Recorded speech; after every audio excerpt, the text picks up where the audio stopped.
Part 2.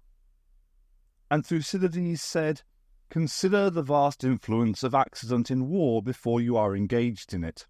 As it continues, it generally becomes an affair of chances from which neither of us is exempt, and whose event we must risk in the dark."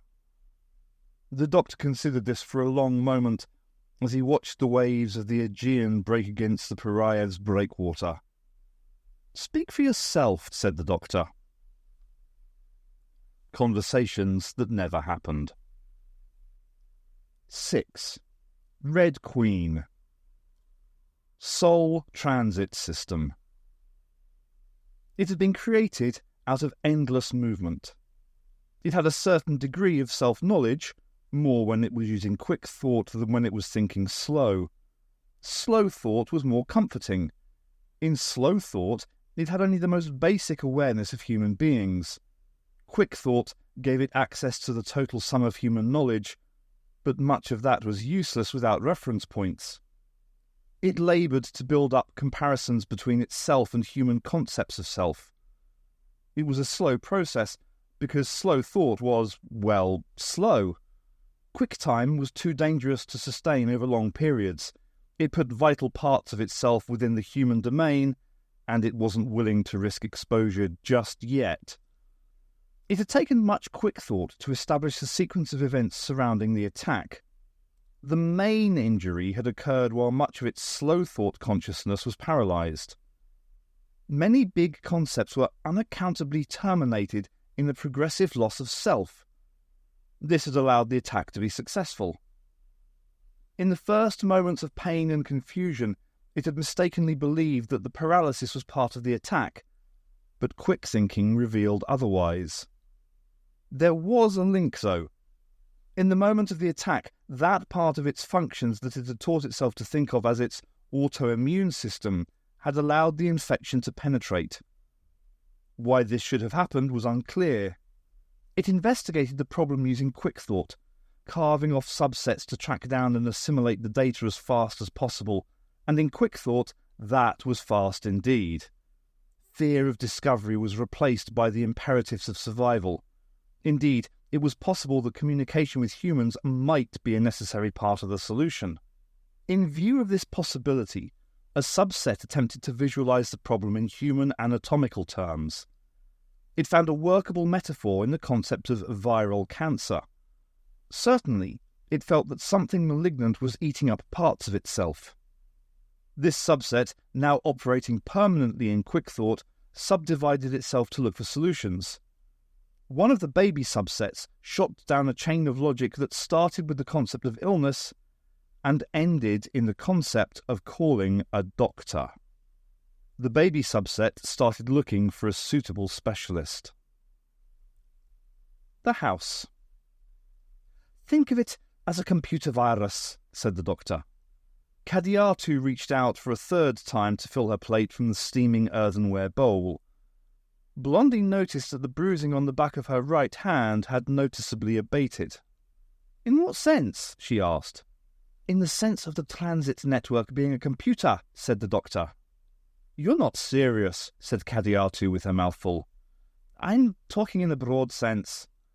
Cadiatu waited this time to swallow. "It may look like a wiring diagram, but that doesn't mean it's a computer." "Why not?" asked the doctor. "No logic gates for a start." "Logic gates," said the doctor, "are vastly overrated. Are you still using yes-no logic gates in this period?" "Silicon components use them," said Blondie. "Mainframes use neural networks." "There you are," said the doctor. "It doesn't look like a neural network either." "You mean it doesn't look designed, right?"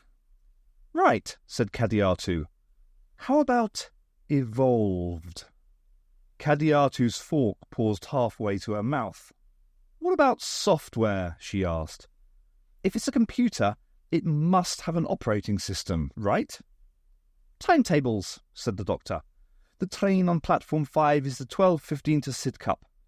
That's an ordered sequence of logical instructions." "Where's Sidcup?" asked Blondie. "It's a small town in Borneo," Cadiatu told him. "Assuming you're right, it has been known said the doctor. Assuming you're right, and the system is analogous to a computer, then I'm willing to concede that in some respects what's happening now could be seen as the result of an intrusion by a hostile virus program. Have some more pasta, said the doctor.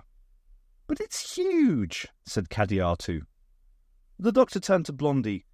You work in maintenance, he said. What do you think? It came from the Stunnel, and it had real physical power, said Blondie. Demolished everything in its path from one end of the central line to the other. I know, said Cadiatu. I was standing in front of it.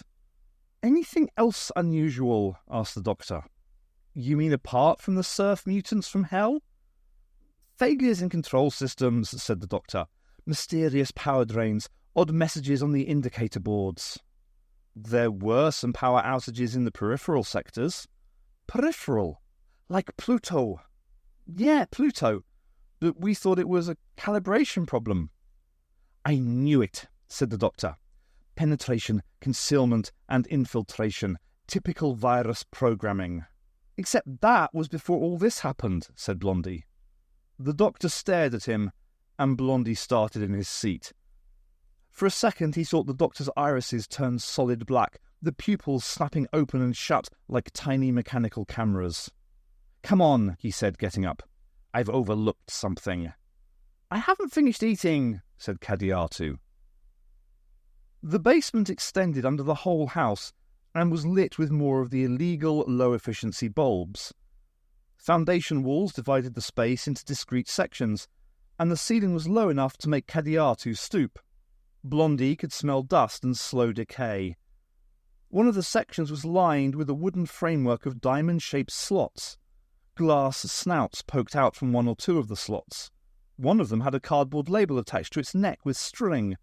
Blondie stopped and brushed away some cobwebs to read it. Somebody please drink me. He pulled the dusty bottle out of its slot. A beige adhesive patch on the side was labelled Stinging Nettle Wine, June 1976, in crabbed handwriting. Blondie heard his name called from deeper into the basement. He carefully put the bottle back in its place. For Blondie, wine came in 2-litre cartons. The next section of the basement was filled with stacks of rotting cardboard boxes. Cadiatu and the doctor were trying to prise out a box that was so old the cardboard kept on coming apart in their hands. With Blondie's help, they managed to pull it free. The doctor ripped the rest of the cardboard away to reveal a 1-metre satellite dish wrapped in polythene. To Blondie's eyes, it was an absurdly expensive form of packaging. The dish had the word Amstrad written across the inside. Does this mean we get to watch some television? Asked Cadiatu. No, said the doctor. Just a thought, said Cadiatu. Under the doctor's direction, they carried the dish into the garden and over to the ruined greenhouse. The doctor had picked up 100 metres of laminated fibre optics from somewhere and carried it out draped over his shoulder. A 3/4 moon gave off enough light to allow them to fix the dish onto one of the remaining cast iron struts. You two go to bed, said the doctor. You're going to need the rest. Blondie and Cadiatu walked back to the house, leaving the doctor uncoiling his cable in the moonlight. Managona Depot, P87. Mariko was stuck with both forearms jammed into a pair of artificers. She could feel the tools inside their enveloping stomachs working as they reassembled her arms from the elbow down. She was glad she was being upgraded.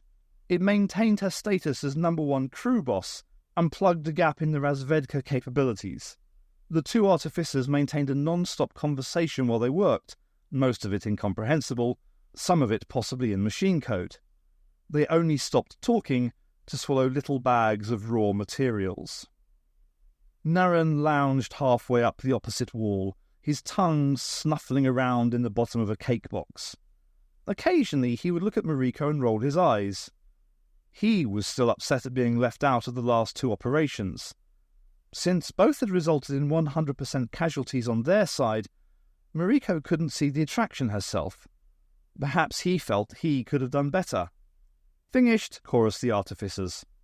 Her arms came out of their bellies with a sucking sound, covered in rapidly drying mutagenic gel. One of the artificers politely vomited a stream of clean water so she could wash off. "The weapon fires a 4mm explosive cartridge," said the left-hand artificer. "The barrel emerges through the palm." Mariko flexed her right arm. There was a click, followed by a loud bang. The right-hand artificer fell backwards, with a half-metre hole in its chest. "Whoops," said Mariko. "The flex impulse acts as the trigger," said the remaining artificer. "There are 4 rounds in each arm. Reloads go in through the flap just under the elbow." "Snapshot," said Mariko. "Can he be fixed?" The artificer peered down at his dead companion and said no. "Well, at least we know it works." "He would have liked that," said the artificer. "All right. Fit it on all the Razvedka crews, starting with mine. Can you do a concealed version for reps?" "The load would have to be cut." "Fine. Fit the reps as well," said Mariko. Naran was waving his tongue at her. "Oh yeah," said Mariko. "While you're fitting Naran, change the colour scheme on his carapace." "Sure," said the artificer. "What does he want?" "Would you believe Go Faster stripes?" Mariko stood up. It was time to integrate the new material. Busy, busy, busy, she thought. There had been a number of teething troubles in the last batch. One of the new artificers had managed to turn herself inside out and had to be scraped off the walls. One of the conversion jobs had gone wrong and left Mariko with a Razvedka with a 4-foot mouth. Every time his teeth started spinning, he fell over. 3 crew had him lying on his back in a side tunnel and were using him for a waste disposal. The new material was herded onto the eastbound platform, ready for Mariko's inspection. With the losses that the Razvedka had been taking lately, they'd begun to make regular trawls through the more populated sections of the system. That was acceptable, and within the parameters of Mariko's mission profile. Mariko walked down the line, making her selections. The first 3 were obvious Razvedka. The next was an artificer. As Mariko picked them out, they were ordered to stand in separate lines. There was no resistance or outcry. Those that had put up a fight were long dead. Mariko paused in front of her 4th victim, a woman of the correct physical parameters for the special operation that was being planned. "Specialized rep," Mariko told the artificer, "and make sure that she's fitted with weapons." The woman was led away, and Mariko continued down the line. Razvedka, Razvedka, rep, Razvedka. The house. He got the keyboard from an old Olivetti typewriter that he found hidden in the bottom drawer of the kitchen cabinet under a loose pile of yellowing dandies. He allowed himself to be diverted for a couple of minutes by the adventures of Desperate Dan before continuing. The CPU was salvaged from 2 pocket calculators, and the disposable organizer that came free with the June 2005 edition of Der Spiegel. He generated the hex code by pretending that he had 16 fingers. The VDU posed a problem until he uncovered the front end of an oscilloscope under the living room sofa and mated it with the guts of a Betamax VCR. Since he wanted 2-way communication, he incorporated a mini cassette recorder, the type that was popular with journalists in the 1970s. Vision was tricky, so he compromised by building up a compound eye from leftover optical fibre. The breadboard was used to mount the silicon. Since he seemed to have mislaid his soldering iron, he stoked up the Aga and used a couple of wooden-handled screwdrivers in rotation. The whole misshapen contraption used up 2 rolls of gaffer tape and completely covered the kitchen table. It plugged into the light socket in the larder at one end and the cable to the dish at the other. He was astonished when it worked. And he still had the 2 tin lids that he had pocketed while preparing supper. So much for foresight. There was a pair of secateurs in the sink drawer, and he used them to cut the tin lids into shuriken while he waited for the program to run. The first contact arrived whilst he was filing down the edges of the throwing star. The oscilloscope had a scanning phosphor CRT, so the image built up as a series of slow, amber-coloured frame updates. The first image was an extreme close-up of a pair of lips. Tinny, incoherent noises emerged from the speaker as the lips jerked open and closed. "Nearly," said the doctor. "Try again." The lips dwindled down to a single orange point at the centre of the screen. The doctor waited for a while and then returned to his work. It was crucial to get the shuriken's balance correct, or it wouldn't fly straight. "Do not adjust your set," said a voice from the speaker. "We are controlling the transmission." This time the image was sharp and clear, the signal feed pushing the capabilities of the antique cathode ray tube to the limits. The screen showed the top half of a young man in a bold suit. "Gosh," said the man, "there's a lot of you." "I'm using a compound eye," said the doctor. The rate of frame updating was still inadequate, making the young man look badly animated when he spoke or moved. "I knew that," said the young man. "Who are you?" asked the doctor. "What you're looking at is an infotainment construct called Yak Harris that we bootlegged from the mainframe at English 37. We're using it as a template to talk to you." "I'll call you Yak," said the doctor. "Fine by us," said Yak. "Once we got your signal, it took us simply ages to work out a method of communication." "How long?" "At least 30 seconds. "That long?" "We had to start from scratch." "I take it that you're not the whole entity." "We're a subset. Actually, we're a son of a subset, the revenge of the subset. Subset 2, subset the sequel. There are probably other subsets that can communicate better than us, but we're the subset that was on the logical pathway that led to you." "That doesn't seem very efficient." "You're the one with the junk transmitter." "Why were you looking for me?" "We're sick. We need a doctor. You are the doctor." "You want a consultation?" "Yes." "Right then," said the doctor, leaning forward. "What seems to be the problem?" Akib Gorge. The ramp leading from the transit station to the surface had a gravity gradient from normal to 1/3 g. The ramp's actual physical gradient steepened as you climbed higher. It was designed to facilitate a seamless adjustment to Martian weight. Even so, Zamina stumbled when she got to the top. Like everybody else, she immediately looked for the canyon walls. The thin air made everything clear and bright. Zamina had expected the floor of the gorge to be smooth and featureless, but instead she found herself looking out over a broken landscape of rust-coloured ridges and dark green pastures. She realised that what she thought was a line of dark cloud across the horizon was the far canyon wall, 4 kilometres high. Zamina turned around and looked up. The scarp went up forever until it was lost in the atmospheric haze. A huge bas-relief of President Akibi's face had been blasted into the rock 600 metres up. The sheer weight of his profile seemed to bear down and overwhelm her inner ear. She felt herself losing her balance and toppling backwards. Strong hands caught her and kept her upright. "Easy there," said a voice by her ear. "Everybody does that the first time." The hands let go and Zamina turned. "All right now?" Zamina thought he looked like something out of a commercial, with his red curly hair and easy lopsided grin. He was wearing a white linen blouse with an Oxfam tag stuck on the breast. She'd half expected him to sell her life insurance. He nodded over her shoulder at Benny. "Is that your friend?" "Who are you?" "My name's Colin," he said. "I'm your resettlement officer." Passive selection, Colin called it as he led them away from the station. Schoolyard sociology. The selection process by resettlement officers becomes an interaction between them and their clients. Colin always referred to the refugees as clients. He was very careful about it. And about not asking about the riots. The solid column of refugees emerging from the station was slowly breaking apart as Colin's co-workers hived off small groups and led them away. Zamina saw the strategy at once.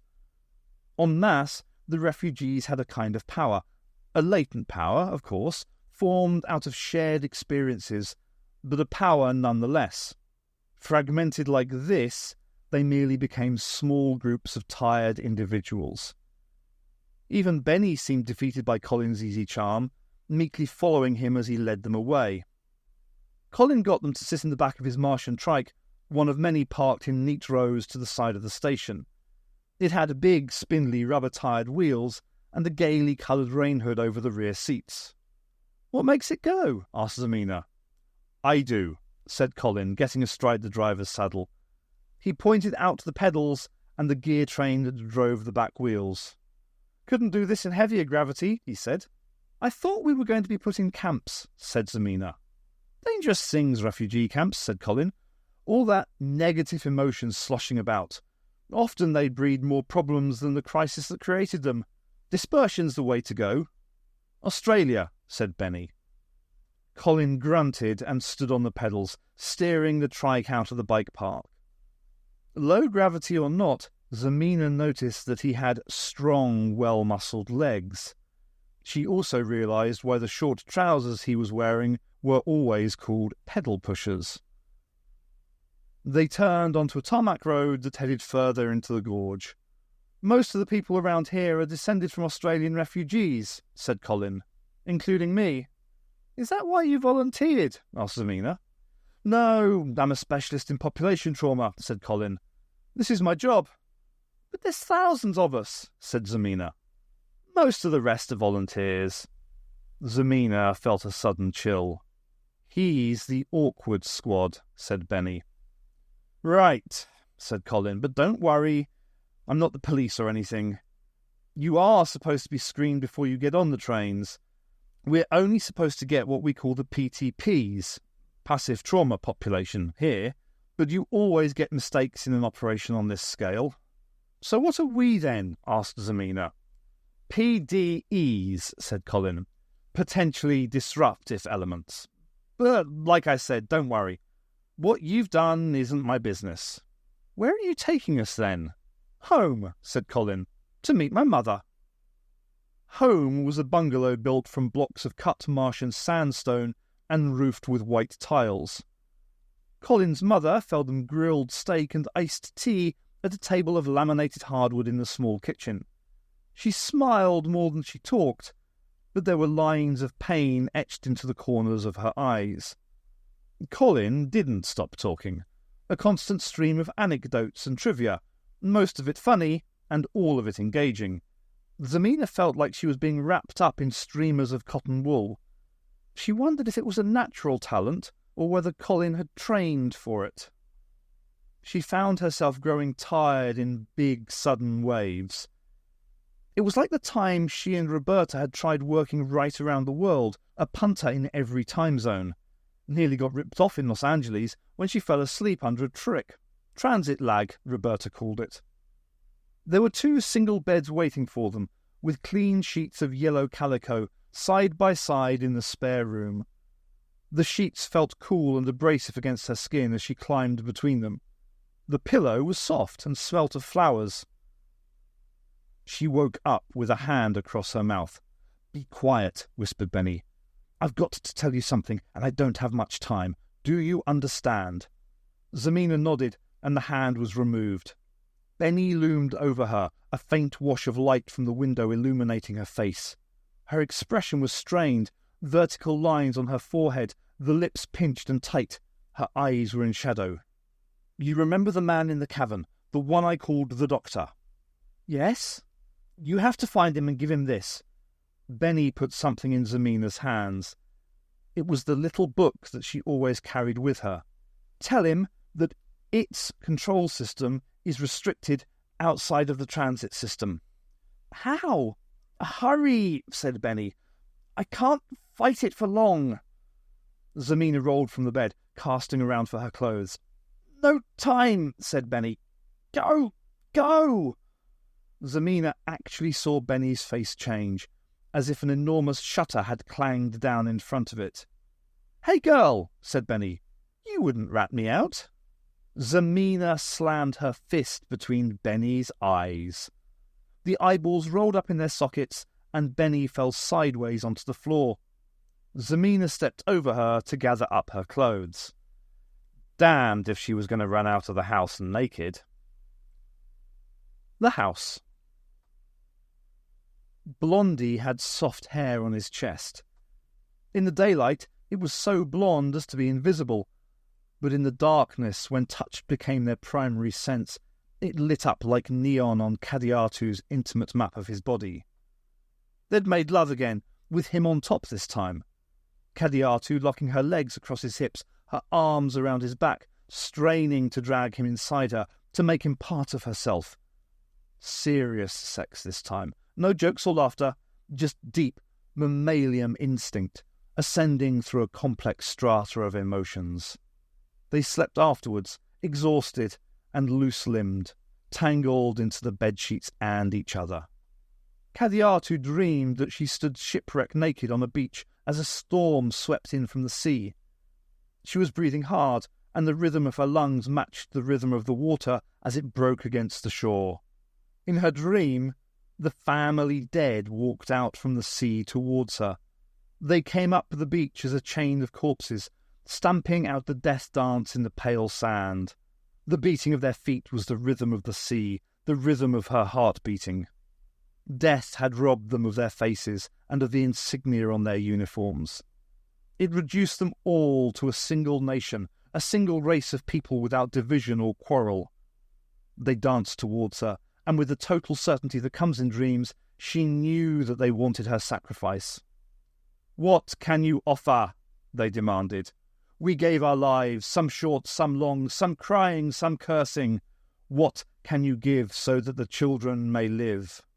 "My life," moaned Kadiatu. "My life for the children." "Your life was pledged before you were born," said the dead. "What else have you got?" Lightning hit the hollow sockets of their eyes. A rumble of thunder in the far distance made Kadiatu open her eyes. There was nothing but stars through the open window. The thunder continued, resolving into a low, continuous rumble that increased in volume until the glass panes rattled in their frames. Kadiatu got to the window in time to see it come over the hill. The aircraft was a wedge-shaped patch of black, running lights flashing on each stubby wing. As she watched, it dropped vertically onto the lawn, landing with a burst of blue flame. In the silence that followed, she could hear the distinctive cracking sound of carbon fibre cooling down from a white heat. "Shit," she said, stumbling back to the bed and groping for her jeans. "Blondie, get up!" Blondie woke up when Kadiatu managed to find the light switch. He looked at her stupidly as she pulled her jeans on and jammed her feet into her trainers. "Get dressed," she told him. Her T-shirt had found its way under the bed. By the time she retrieved it, Blondie was already lacing up his boots. Kadiatu wadded up her socks and underwear into a tight ball and stuffed them into a jacket pocket. As they ran downstairs, she tried not to trip over her laces. The fuselage and wings bore a long dead flag, a polar projection of the earth supported by oak leaves, laid down with non-reflective paint. The doctor was sitting casually on the wing's leading edge, talking to the pilot. The doctor said something, and the pilot turned her head in their direction. Kadiatu saw starlight reflected off white marble eyes. "Hey," said Blondie, "isn't that—" "The angel Francine, here and running taxi service for the little man with the weird eyes."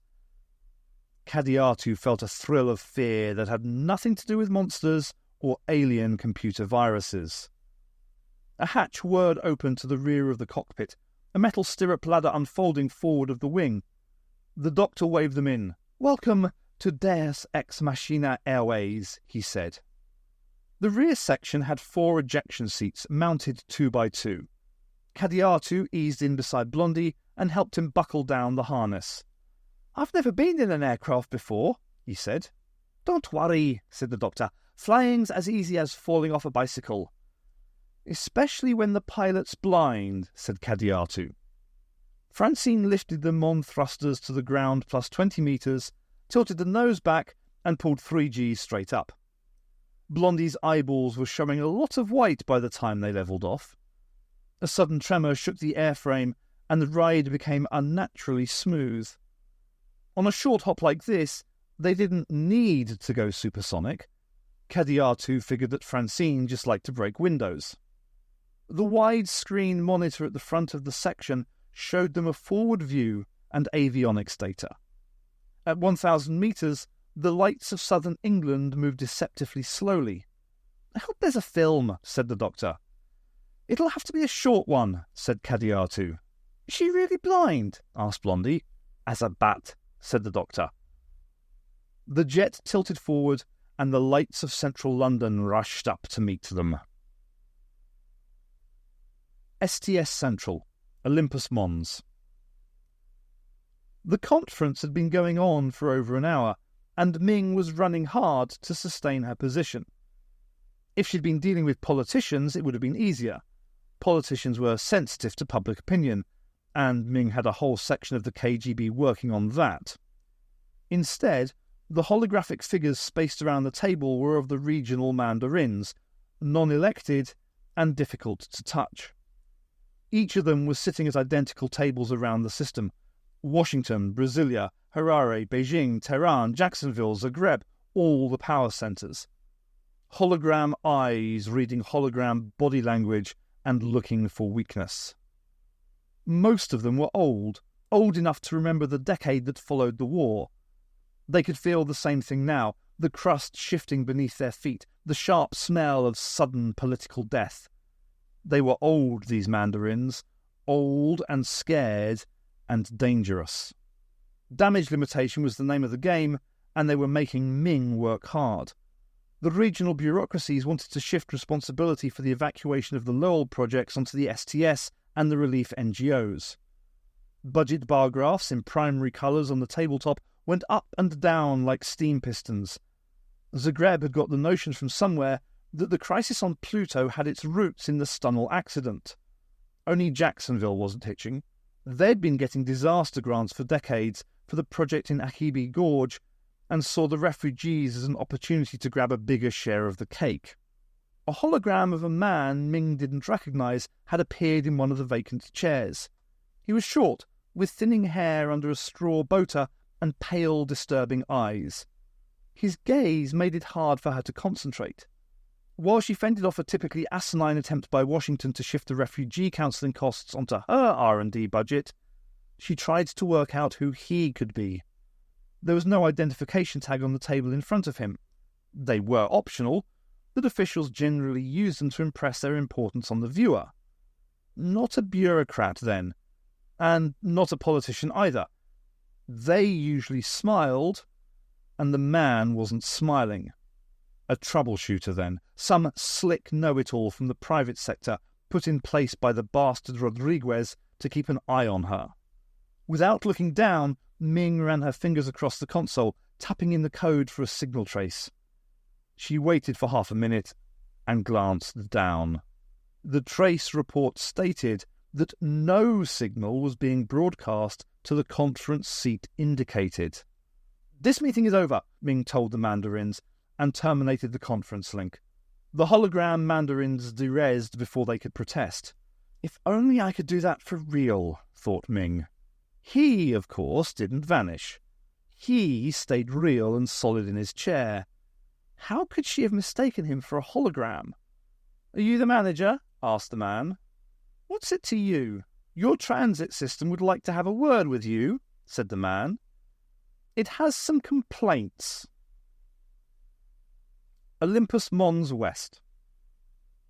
Lambarda's MIG espresso machine was still warm, but otherwise the crew room was deserted. The cards from an interrupted game of damage were scattered on the table. Blondie wondered if they were from the same game that Dogface and Old Sam had argued about, 2-3 days ago? Tinkerbell greeted him with a delighted squeal when he opened his locker. The 10-centimetre girl was on the top shelf of the locker. "Hi, sweetie," she said. Unless Blondie responded or shut the locker door, Tinkerbell would repeat the greeting every 30 seconds or so until its batteries ran down.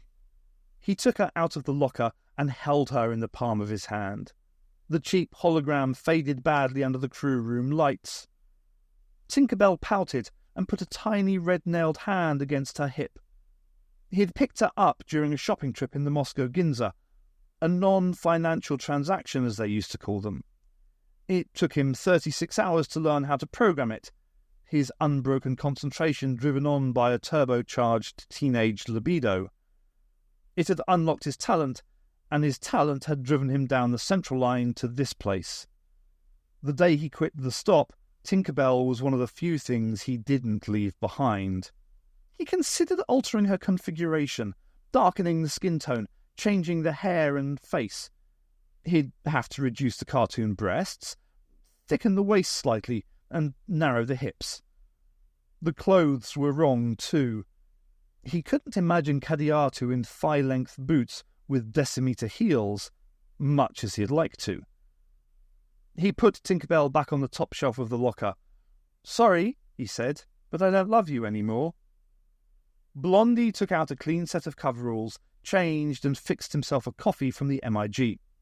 The tangle of chromed pipes shuddered and ejected a stream of steaming liquid into his mug. Blondie found there was no milk. Milk had been Dogface's job this week. He took the drink through to the office and sat down at his desk.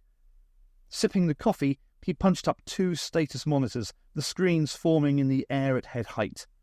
The desk booted up a look-see program he'd written during his second day on the job. It checked that all his drones were out doing their jobs. The older floozies were very attached to their drones, and as a result, Blondie had got the pick of the new Nigerian YI-3560s. Dogface said he was welcome to them. He felt that a transfer would degrade the personality template he had spent years building up. 5 of Blondie's drones were doing routine work in various parts of the system.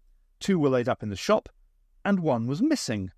Blondie took a quick look around on manual while the console scaled up a search program. The central line was still closed to normal traffic on the approaches to Lowell Depot. Yellow emergency icons were scattered all over the Pluto network. Movement caught his eye amongst the trans-Pluto feeders. He scaled down the map and switched representation over to traffic density. The thickness of the lines now indicated movements per hour. The central passenger and freight lines would double the width of every other line. Lots of emergency service and military stuff. The Pluto network was fishing line thin. Most of it had been built during the boom of the last decade and was hardly used. However, something nagged at Blondie, a pattern just off the edge of his perception. Working quickly, he customized an off-the-shelf pattern recognition program and applied it to the map. It looked like a spider web, lines of high-density traffic radiating from a central hub centered on the unused depot at Managona. When he switched to the remote monitors at Managona, he found they were non-operational. Blondie tried the signaling subsystems, but they were non-responsive, even with the maintenance override. He thought suddenly of cancer, individual cells rebelling against the body, striking off in new and dysfunctional directions, subversion of the natural order. Like a virus, the doctor had said. He punched into the floozy comm circuit and got Lambada. "I've got to talk to the doctor," he told her. "He's gone," said Lambada. "Took off with your girlfriend about 10 minutes ago. Commandeered Ming's VIP shuttle." "Where to?" "Somewhere in the Canyonland, I think." "Talk to this one, she knows more about it." Lambada stepped away from the camera to reveal a pale-faced young woman in a ripped-up leather jacket. It was Zamina. Akib Gorge. Aktura Station to Akib Gorge was 5 minutes in the prioritised VEP shuttle. The doctor and Kadiatu did the journey standing up, overrode the door controls, and left the shuttle while it was still moving. The Oxfam Information Centre didn't want to give them Benny's location. "Privileged data," said the man behind the counter. Kadiatu kept the man distracted by threatening to break his fingers while the doctor raided the files. He was the fastest console operator Kadiatu had ever seen. "Kanga Crossing," said the doctor. "Where is it?" Kadiatu surreptitiously leant a little bit harder on the man's hand until he agreed to take them. The Oxfam worker had an open-topped 4x4 parked around the back. It looked like something he'd built in his spare time. "I'll drive," said the doctor. "It's got manual gears," protested the Oxfam man. "So have I," said the doctor. There was a grinding sound from under the seats, and the jeep lurched off. Directions from the Oxfam man put them on a tarmac road heading roughly east. The small Martian sun was high overhead, and as the jeep topped a ridge, Kadiatu could see the dark smudge of the memorial forest to the north. Every tree a soldier. 450,000, not counting Paris. She buried her father there 3 years back, in the plot for soldiers who had outlived their war, under a Douglas fir with her mother. Pale green sunlight on the needle carpet. Kadiatu knew what had happened when she saw that the door to the bungalow was open. She went in behind the doctor, wishing she'd asked Francine for a gun. Benny's resettlement officer was face down over the kitchen table. Single stab wound from behind, under the fourth rib, and into the right auricle, according to the doctor. "Instantaneous," he said. "Probably a carving knife." "His mother lived with him," said the Oxfam man. "In the bathroom," said the doctor, the taps dripping. Kadiatu went towards the door. "Wait," said the doctor. "Listen, you can hear the air move." He was through the door with such suddenness that Kadiatu hardly saw him move. She heard a window break at the rear of the house. "The jeep!" shouted the doctor. "Call the police," Kadiatu told the Oxfam man. Outside, a figure sprinted across the garden for the parked jeep. The doctor was right behind her. Kadiatu got a look at the person's face as she cut across the lawn to head her off. It was the woman from the cavern. The woman saw her and swung her left arm round to point at Kadiatu. Kadiatu heard a bang as she flung herself down and the flat whine of a subsonic projectile going overhead. "Damn," thought Kadiatu, "left-handed and I didn't see the gun." Benny jumped into the jeep and reached quickly down to start it. Kadiatu watched as the doctor sprinted and jumped for the back of the jeep. He scrambled on board, fighting for a grip, as Benny threw the jeep into a screeching three-point turn. Kadiatu got to her feet and chased them up the drive. The jeep veered to the right and hit a banked verge. The doctor was catapulted into a low line of bushes. The jeep rolled over once and ended up on its side, striking sparks off the tarmac. Kadiatu reached the doctor just as the police siren dopplered overhead towards the bungalow, a blue-painted drone circling in to seal off the crime scene. "That way," said the doctor. Benny had fought free of the jeep and took off to the west. They set off after her, but a second police drone appeared over the ridge and veered to intercept them.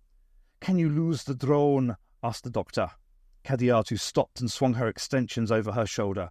She untangled a matte black cube and twisted the microswitch on the top with a fingernail. The police drone wobbled uncertainly for a moment and turned back towards the bungalow. Kadiatu said a silent prayer for Luna Max. A scumbag, but an honest scumbag. The ground began to slope upwards, and the going got slow. "She's heading for that escarpment," said the doctor. The cliff wall projected inwards across the canyon floor for 15 kilometres in a wedge-shaped escarpment. The doctor and Kadiatu were running up through the carefully managed deciduous woods that covered the slope of an ancient landslide at its base. The escarpment vanished upwards into the atmospheric haze. Kadiatu thought she saw the glint of sunlight on glass at the top. "There's a lift up the wall," said Kadiatu. The lifts rode up inside a box-girder shaft bolted onto the rock face. The doctor shaded his eyes and looked towards the foot of the canyon wall. "Do you think she went there?" he asked. "Must have done," said Kadiatu. There was a hole ripped in the chain-link fence near the gate. The doctor held it open as Kadiatu ducked through. There was a squat, windowless building at the base of the lifts, and they made for that. The front door was open. Inside was a single large room stacked with storage pallets. The lift shafts, 4 of them, were placed against the far wall. The iron-black framework had been riveted together. Kadiatu was reminded of the antique train they'd ridden to the house in Kent. There was a high-voltage warning sign above each of the lifts. She guessed they ran by linear induction. The shafts vanished downwards as well as up. "There must be a transit station down there," said Kadiatu. The doctor checked the indicator lights. She went up. The lift doors opened with the unmistakable whoomp sound of pressure seals. "Pressurized," said the doctor. "It must go all the way to the top." He pressed a button and the lift accelerated smoothly upwards. "How much time does she have on us, do you think?" he asked. 20 minutes, said Kadiatu. "Why is she going up to the rim rather than down to the transit station? She could be well away by now." "Perhaps she thought we'd have the station covered." "Perhaps we should have," said Kadiatu. "Why didn't we?" "That would have involved the security forces," said the doctor. "They're very nervous right now, and that makes them trigger happy. They might have shot her." The lift indicator showed them 1 kilometre up the cliff. Outside the small window, the girders had become a flickering blur. Through them, Kadiatu could see the sky growing visibly darker. "Would that be such a bad thing?" asked Kadiatu. "But this is my friend," said the doctor. "She's killed a lot of people." "She's killed nobody," said the doctor. "The real murderer is whatever it is that is using her. That's your killer." "She could at least try to resist it." "She is resisting it. That's why we're here," said the doctor. "I'm not even sure that I could resist it myself." "I'd have resisted it," said Kadiatu. "You," said the doctor, "have a lot to learn." The lift started decelerating at around the 2 kilometre mark and finally eased itself up into an airlock. A double set of doors opened to reveal a rough concrete corridor lined with portholes. "Any ideas?" asked the doctor. "This is one of those rim stations," said Kadiatu. "They run ground transports out onto the Tharsis Bulge from here." "You sure?" "Yeah," said Kadiatu. She was sure because Gaelic 5 did a pretty good drama series called Dust Cart, which ran in perpetual syndication, dubbed into 36 languages. The corridor turned a 90-degree corner and then split in two. One branch went up a ramp to the left, the other carried straight on. "Left," said the doctor. The ramp opened up into a deserted gallery 30 metres long. A teak bar ran the length of one wall opposite a single gigantic picture window.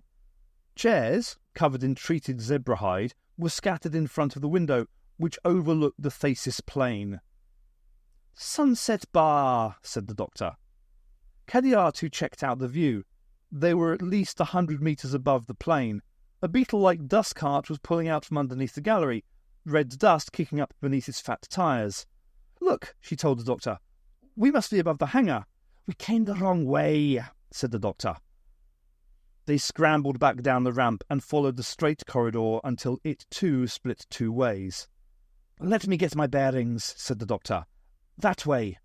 They came to a door marked "Locker Room, Authorised Personnel Only." The door had been left slightly ajar. There was a dead body inside, some poor dust jockey that had the bad luck to be changing when Benny came through. A blackened gunshot wound in his chest. The doctor knelt uselessly to check his pulse. He must have been reading a hard copy of Porn Technic when she'd hit him. There were glossy pictures of naked people scattered around his head, high-resolution bodies in poses as stiff and lifeless as his own. Some of the pages were charred at the edges. "Now we know," said the doctor. They ran down the short corridor that led to the hangar. A glance at the status board on the inside of the blast door showed a stolen dust cart moving out onto the Tharsis plain. "There she goes," said the doctor. The blast door slid slowly upwards, and the doctor ducked underneath it before it was completely open. A line of dust carts were parked inside. The doctor headed for the vehicle nearest the hangar doors. The dust cart was painted a virulent shade of day-glow orange, shot through with triangular silver flashes for the satellite identification.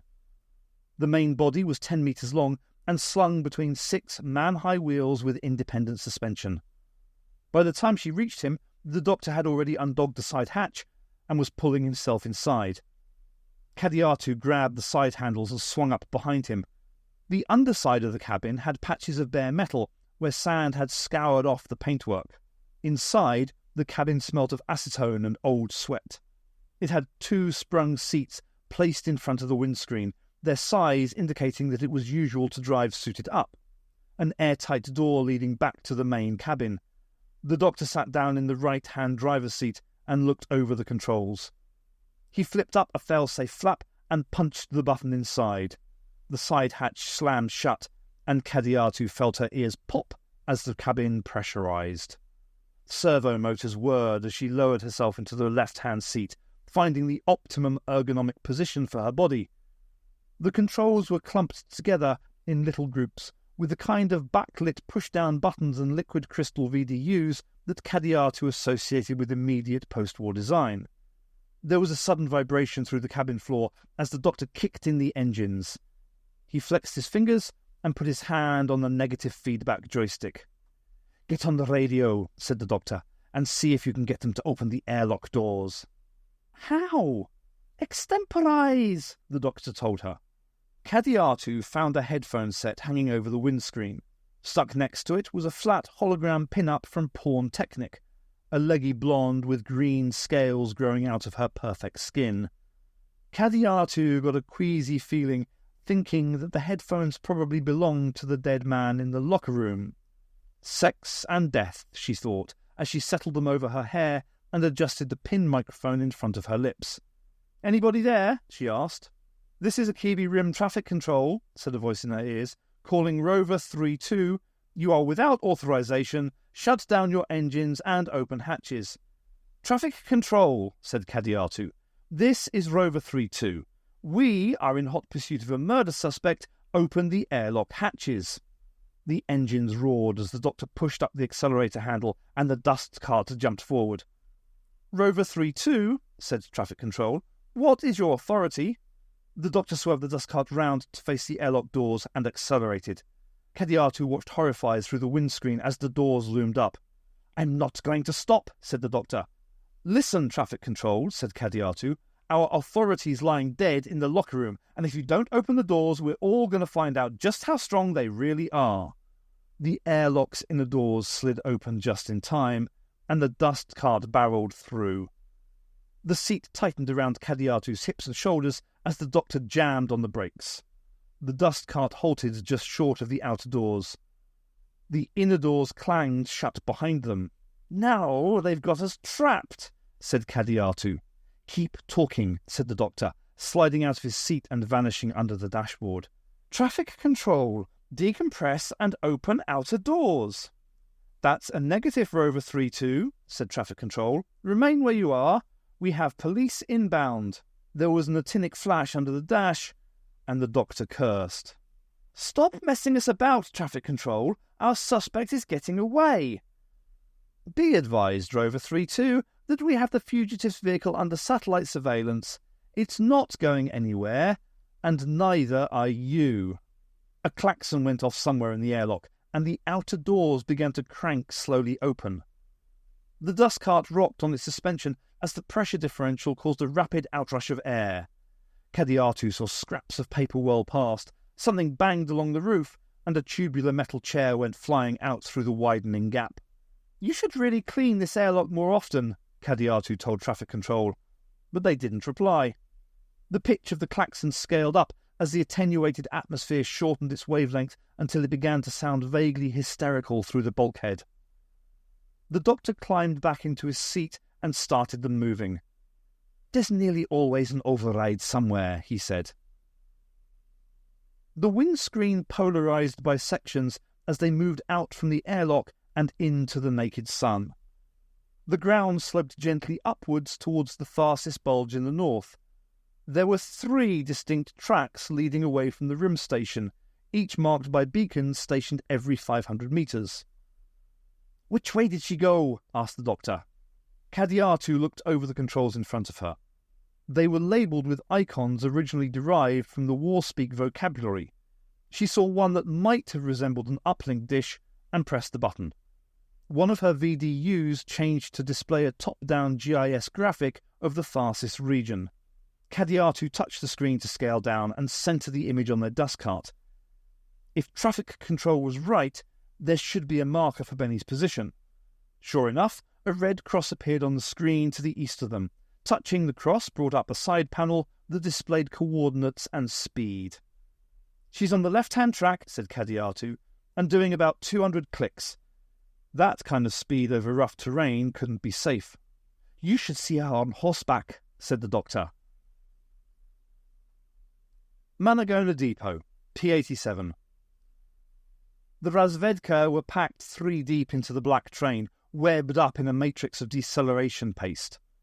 There was the occasional movement as someone used their cramped circumstances to cop a feel. Snug as bugs in a rug, thought Mariko smugly. Termites have nothing on us. Naran and she were in the nose, where the controls would be were this a real train, which it wasn't. It was better than a real train. It was made out of folded segments of reality and held together by sheer perversity. "Right," said Mariko. "Who's for a sing-song then?" Tharsis Rim. They were 2 hours out from Akibi Gorge and 20 clicks behind Benny when the satellite trace vanished from the screen. "We've lost the trace," said Kadiatu. "I noticed," said the doctor. "We should be able to track her by her dust plume. See if you can find it." Kadiatu activated the dust cart's HUD and looked forward. A section of the windscreen in front of her cleared to show a composite image from the bow cameras. They were still following a marked trail that traversed the Tharsis Bulge going west. Ahead, the summit of Arsia Mons, the southernmost volcano of the 3 that crossed the bulge's centre, was visible on the horizon. Kadiatu had to compensate for the sun's glare as it shone directly into the cab. Even with digital compensation, times 100 magnification was still jumpy. Kadiatu did a slow pan left to right and found the top of the plume. The laser rangefinder used yellow light to avoid absorption by the red Martian dust. She used a touchpad to key the data into the navigation console. The trace icon reappeared on the GIS map, surrounded by colour-coded zones of probability as Kadiatu locked it in. "Got it," she told the doctor. "Still on the track and about 21 clicks ahead." "I think we should close the gap," said the doctor. "Don't you?" As the LCD speedometer climbed above 250 kilometres an hour, Kadiatu looked in vain for some sign of strain on the doctor's face. They hit a bump and the wheels spun free as the dust cart left the ground. Kadiatu gripped her armrests as they slammed back down. She had felt safer dive-bombing King's Cross in Francine's jet. "Don't worry," he said. "I never drive faster than I can see. How are we doing?" "Gaining. 20 clicks, give or take 200 metres. I wonder where she's going." Kadiatu checked the map. "There's nothing ahead except a couple of geological stations on Arsia Mons." The doctor veered sharply to avoid a fresh crater across the track. The dust cart tilted violently over as the right-hand wheels clipped the edge. "Benny's the virus, isn't she?" asked Kadiatu as the dust cart righted. "I mean, the core instructions of the virus are contained within her. The Vrix from hell and all the rest of it, they're just peripheral. What makes you say that? It's obvious. Benny was the only person caught in the direct line of the initial attack who's still in one piece. The only one." "Possibly," said the doctor. "It may have replicated, though." "But out here she's isolated from the transit system," said Kadiatu. "If we destroy her out here—" "No." "Why not?" "Because I'm not a virus," said the doctor. They hit another ridge, the wheels slamming down out of sequence. "I'm going to see if we've got any pressure suits," said Kadiatu. "We might need them." She climbed out of her seat and went aft. There were 3 pressure suits in the locker opposite the toilet, all of them bearing unbroken inspection seals. But Kadiatu already knew that. Instead, she opened an equipment locker marked with hazard symbols and picked out a laser torch from amongst the neatly arrayed tools. She thumbed the test button and got a fully charged icon on the status LCD. Set in pulse mode, a torch like this could burn a hole through sheet steel at 4 meters, further in an attenuated atmosphere. Kadiatu transferred the torch into the thigh pocket of the pressure suit she had picked out for herself. Then she went back to rejoin the doctor. "Have we got any?" asked the doctor as she sat down. 3, and completely operational." "Good," said the doctor. because I think she's stopped." Benny's dust cart had veered off the marked trail to the south and out across the plain. The fat tyre tracks were clearly visible, and the doctor slowed down to follow them. Kadiatu put up the HUD again and looked around. They should be almost on top of her by now, but Kadiatu could only find the rapidly dissipating dust plume. "I see her," said the doctor. "She's gone down a rabbit hole." The doctor got as close to the edge of the pit as he dared. The ground must have collapsed under Benny's dust cart, dropping it into the hollow space underneath. It lay 20 metres below, pitched at a 45-degree angle, nose first. The shape of the pit bothered Kadiatu. Underneath layers of dust and rubble, she thought she could discern straight edges, as if it had been dug out artificially. It made her think of the leopard traps back home. "Suit up," said the doctor, "and let's follow after Alice." Kadiatu had no idea what he was talking about. The undersuit was made of air-permeable Gore-Tex and fitted like a second skin. A label, heat-pressed into the fabric just above a cluster of sensors on the chest, said, "Made in Israel/Palestine." Kadiatu followed the instructions that came on a little laminated card and carefully smoothed out any air pockets. There was even a special hairnet provided to keep her extensions under control. The suit proper was woven out of boron mesh and lined with aluminized latex. Limb and torso lengths adjusted automatically as she put it on. The doctor didn't bother with an undersuit and merely pulled the outer shell over his street clothes. They donned their helmets, checked each other's seals, and stepped into the airlock. The doctor decided that the best way down would be to climb down onto the rear of the crashed dust cart, where it was only 2 metres below the rim. They could enter via the aft airlock and check the inside on the way down. Kadiatu held the doctor's hand as he cautiously put his weight on the dust cart's rear bulkhead. Her other hand gripped the Duralloy piton she'd shot into the flaky agglomerate of the rim. She'd used the suit override to lock both gloves in position. If the dust cart went, she wasn't planning to go with it. It seemed solid enough. Perhaps it was wedged on a rock pile underneath. When the doctor had the airlock open, she unlocked the gloves and followed him in. There was less damage in the rear cabin than she had expected. Most of the stored equipment had stayed in its racks. They used the storage bins to slide down the floor in stages. Kadiatu checked the suit locker.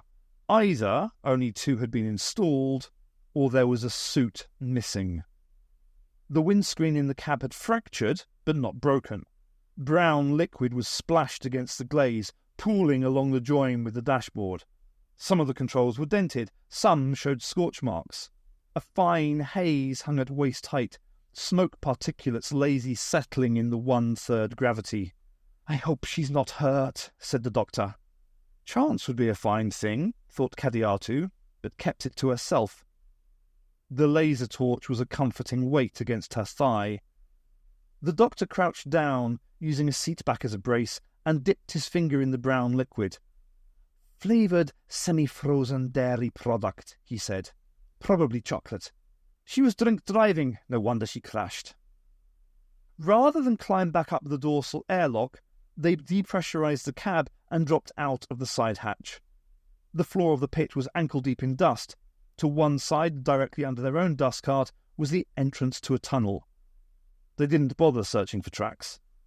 It was clearly artificial, with melted-looking concave walls. Patterns had been scored into the surface, complex geometric shapes overlaid with exuberant curves and spirals. "Virility symbols," said the doctor. "The young males scratch them to attract females." "What kind of young males?" "Males with scales," said the doctor. "Green ones." "This is a greenie's nest, isn't it?" "A military nest too," said the doctor, judging by the density of the symbols. "See that one with the triangles? Nearby is Nixie, born of the 3rd clutch, thought by many to be a mighty warrior." "I'll bet," said Kadiatu. "Benny must have known about this nest," said the doctor. "It's too much of a coincidence that she headed straight here." "How did she know? No one's ever discovered an intact nest since the war. Remember, Bernice is an archaeologist and ahead of the times, said the doctor. 4 centuries ahead, to be precise. Do we go after her? We don't have much of a choice, do we? The doctor activated the halogen spot mounted on the shoulder of his suit. The illuminated tunnel curved to the right and down. Every square centimetre was covered in alien graffiti. A vast maze of underground tunnels, said the doctor sourly. What a surprise. Actuura Station, Stunnel Terminus. The floozies congregated in front of the Stunnel Gateway, all except Dogface, who sent a drone with an Alsatian face. The slick bronze surface of the gateway was showing a noticeable clockwise rotation. How long? Asked the Dogface drone. 6 to 8 hours, said Lambada. Shit, said Credit Card. I never liked this Stunnel business, said Old Sam. It isn't right, pissing about with things you don't know about. It's a bit late to say that now, said Credit Card. No one asked me about it before. We don't make the mess, said Lambada. We just clean up afterwards. The gateway can't be initiated from the other side. Only from here, said Credit Card. Who's going to be that stupid? You mean apart from the surf monsters from hell, said Blondie. We've got the KGB down here, asked Lambada. Fucking battalion in the Galeria, said the dog-faced drone. Didn't you smell them? His drones don't get any better with old age, do they, said Credit Card. They all looked at the unpleasant, greasy colour of the gateway and the power line crawling upwards on Lambada's monitors. Hey, Sam, said Lambada, you got any spare guns? Arcia Mon's military nest. The warriors of the Third Clutch were invariably barracked on the outer rim of the nest. They would form the first line of defence if the nest were attacked. The next circle was the preserve of the older, more experienced warriors of the Fourth Clutch. This was evidenced, said the doctor, by growing maturity of the scratch marks. The entrance tunnel formed a descending spiral through the circles.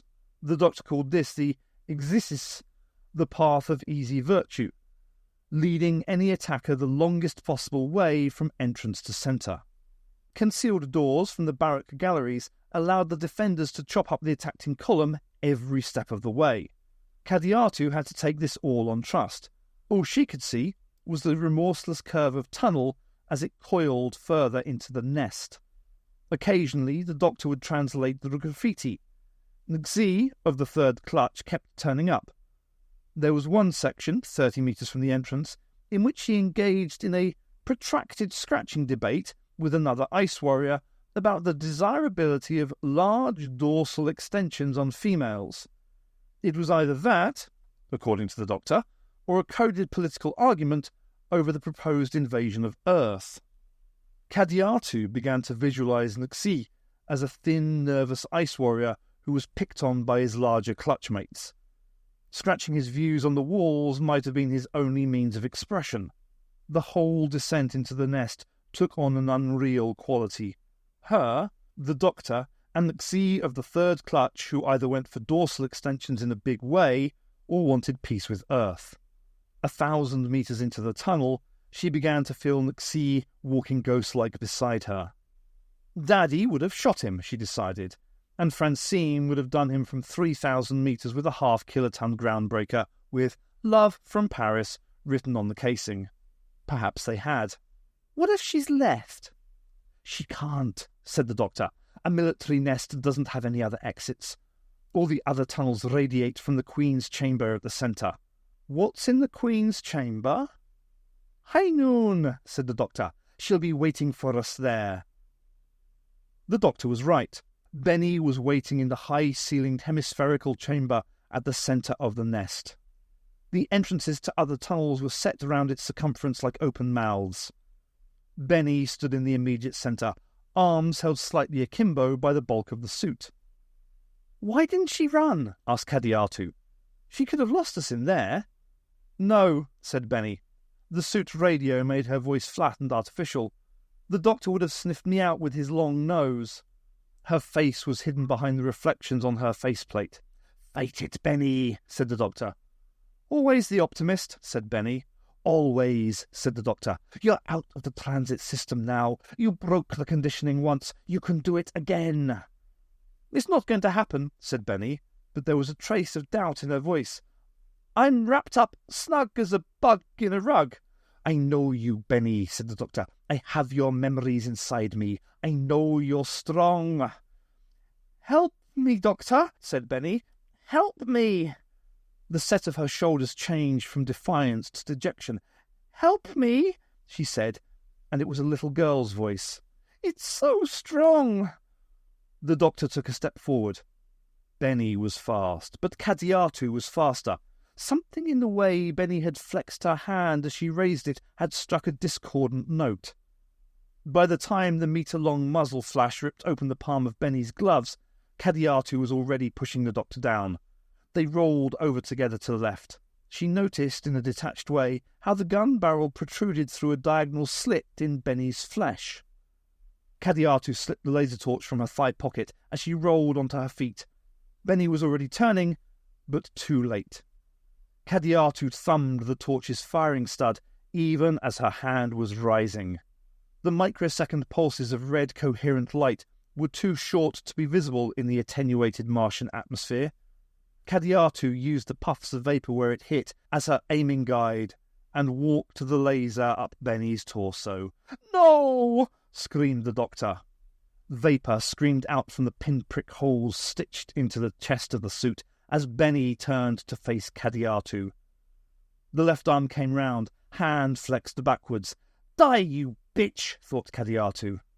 Benny's visor turned instantly matte black, automatic polarization to shield the wearer from intense radiation. As a result, it absorbed the total energy of the laser's next pulse. A small hole formed, and the pressure differential viewed a visor apart. The guns in both of Benny's arms went off as she fell down, loud enough to be audible in the thin atmosphere, shells blowing chunks of rock from the roof. She spasmed once on the ground and lay still.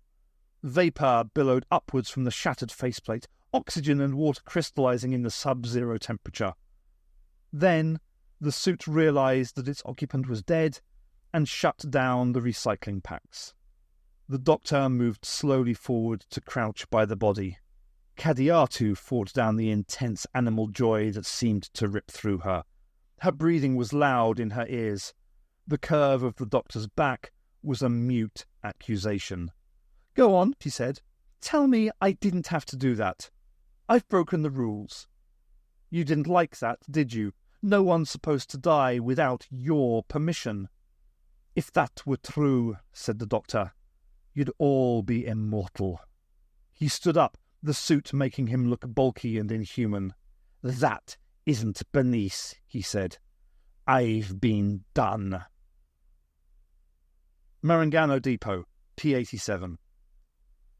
A shoji door in the room of Mariko's mind opened, and light flooded in. Her head jerked up, and she felt the blood sing through her temples. The Razvedka were suddenly silent in their slave berths. Naran looked at her, his nostrils flaring, tongue nervously flickering between his ovoid lips. "All right," said Mariko, "that's the signal. Fire her up." From the back of the black train, the engine screamed up from idle, harmonics shaking dust from cracks in the station walls. "Remember, we don't do this for love or money." She smiled, and her mouth was deep with teeth. "We do it for the fun of it." The black train jumped forward, accelerating for the first tunnel gateway. "Things to do," chanted Mariko as they hit the interface. "People to see," chorused the Razvedka. Olympus Mons West. Zamina was into her fifth straight episode of Kokosa Kabila when the woman walked in. The big Brazilian woman, Lambada, had shown her where all the cards were kept and left her to it. The floozies had the most up-to-date video Zamina had ever seen, and the Kenyan soap came with instant subtitles. Wangari was just about to drop her bombshell to the village elders. She was leaving the village to work for the whites when the door opened. The woman was wearing a conservative English kaftan and walked in as if she owned the place.